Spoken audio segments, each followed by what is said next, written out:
8 facts about airports. You might not know. What's the world's oldest airport? Why is there an X in PDX? Is there a way to get a nap between flights? And what happens to the change you leave in airport security bins? Airports are big, crowded, and full of questions.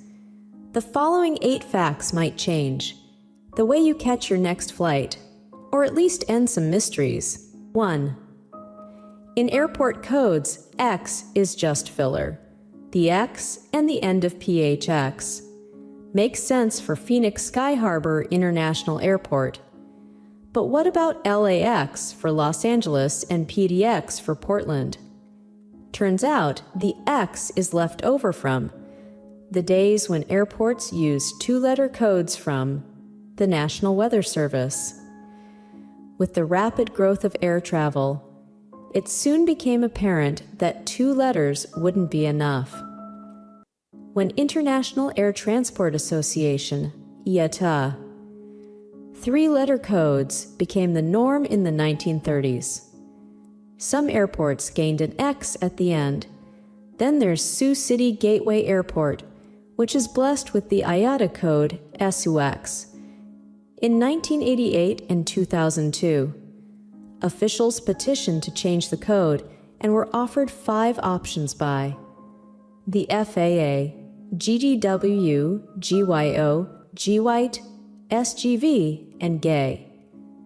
They opted to embrace what they already had instead and introduced a line of merchandise, beanies, mugs, and more emblazoned with the SUX logo. 2.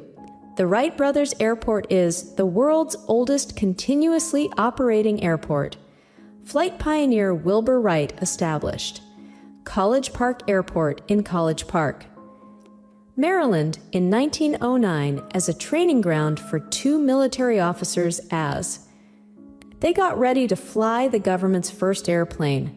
More than a century later, it's still a public airport, making it the oldest continuously operating airport in the world. There's a little bit of an asterisk on that record, though, in that you can't really catch a flight there, unless you have or know somebody with an aircraft and a pilot's license, which brings us to 3. Hamburg Airport is the oldest continuously operating commercial airport.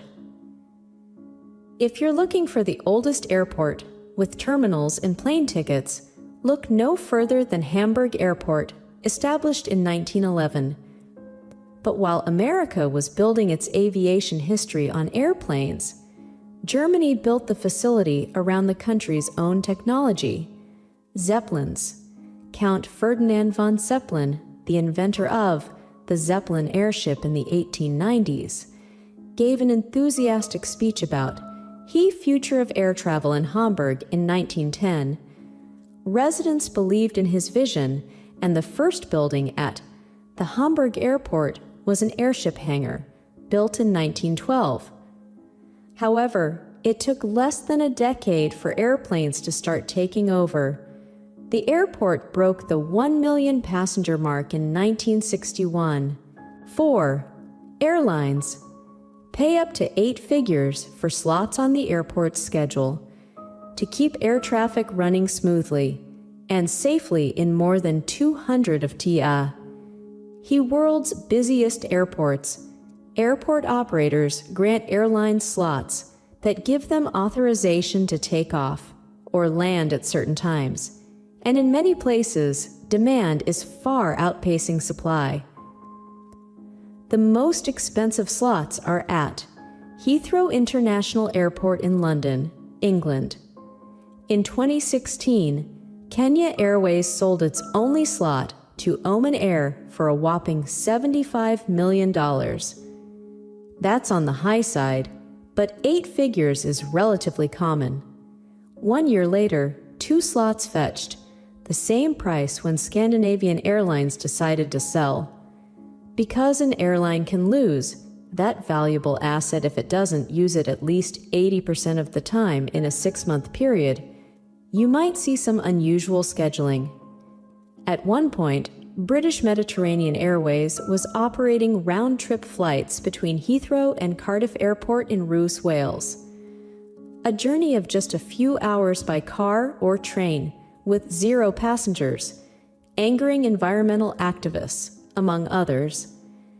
And with demand for air travel having decreased during the ongoing COVID-19 pandemic, some airlines aren't canceling their underbooked flights, leading to more empty planes journeying through the skies. 5. Your confiscated items might be at auction. Ever wonder where your favorite nail clippers and corkscrews went after airport security confiscated them? In some states, they end up in government auctions, and they sell in bulk. Collections of forbidden goods, from 12 pounds of flashlights to 7 pounds of cigar cutters, to an assortment of foldable shovels, end up on government asset marketplace govdeals.com. There are so many pocket knives that they get sorted into different categories before going on the market, ending up in lots of 100 generic brand knives, 14 pounds of knives with names, dates, or locations on them, or 14 pounds of small-size Swiss Army knives. Lost luggage is also sold if it's not picked up within 3 months. But the process is a little more streamlined.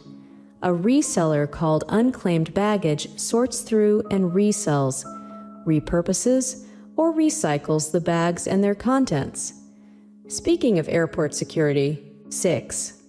TSA collects your loose change. With hundreds of thousands of travelers throwing wallets into bins every day, some loose change is bound to fall out and get left behind. Over time, that really adds up. In 2020 alone, the Transit Security Administration, TSA, gathered more than $500,000 in loose change. And that's during a pandemic. In 2019, they picked up more than $900,000. The biggest source of lost change was Harry Reid, formerly McCarran International Airport near Las Vegas, where passengers left behind $37,611.61. The TSA has to submit reports to Congress every year on how much they've gathered and what they spent it on. They ended 2020 with $1.5 million, including money left over from previous years, and spent much of it on pandemic mitigation measures like masks, gloves, and face shields. 7 airport nap hotels exist.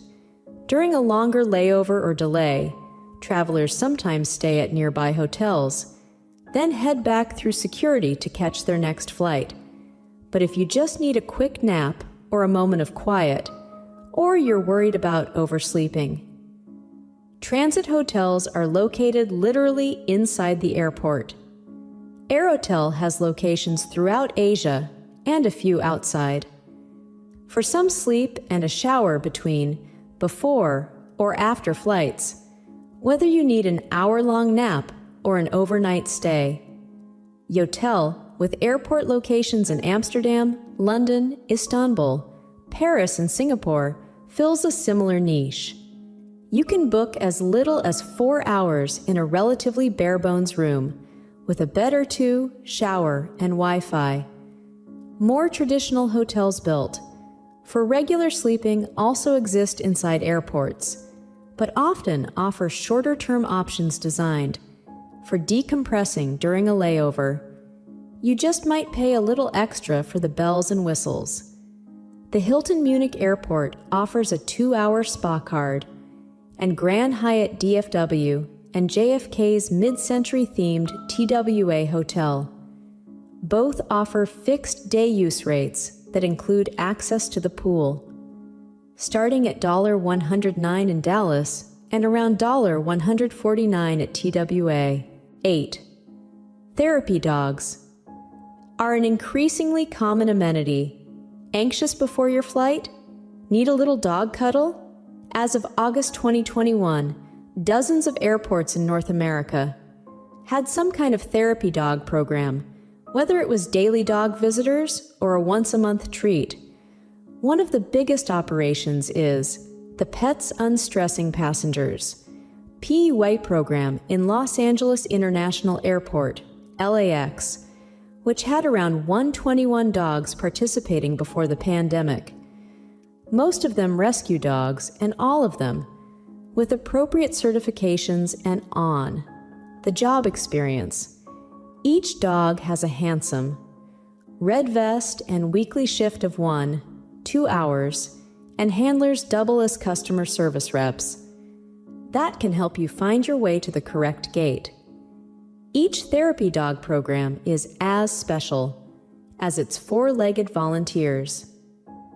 Fort Lauderdale Hollywood International Airport, FLL. In Broward County, Florida, has 8 FLL Ambassadogs. That include a Yorkshire Terrier named Tiffany, who rides around in a stroller.